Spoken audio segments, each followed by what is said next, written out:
herkese sanırsa bugün sizlerle birlikte vlog, mektebe gitme vlogun part 2'sini çekeceğim. Aslında evden başlamıştım ama maalesef o da yarıda kesildi. Artık ne yapacağım? Buradan yine başlayacağım. Ama balaca vlog alınabilir çünkü zaten 4'tü. Gidiyoruz.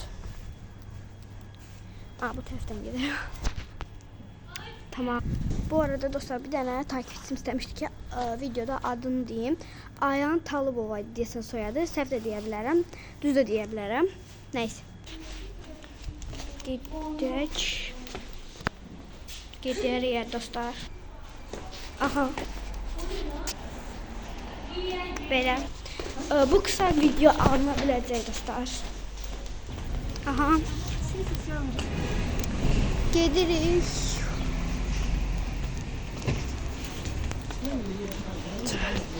Burada çok insan var. Yani.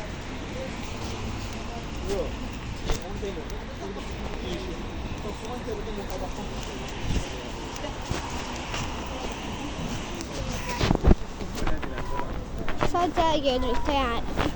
Onu izleyin. Ses bayağı var. Ama ne bilmirəm, mənim səsim dəqiq deməyəcəm yəni. Səsim gəlir yoxsa yox. Bu arada bu otlar vaxt çıxış eləyir.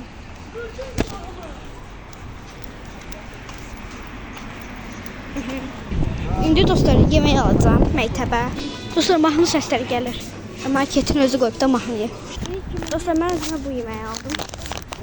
Bu səfərlik fərqli yoldan gedirəm. İndi bunu çantama qoyuram. Etdim, göstəribəzi oldu da yox.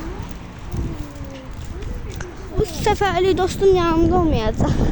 Olmadı da. Amma karşılaşsaydıq əgər.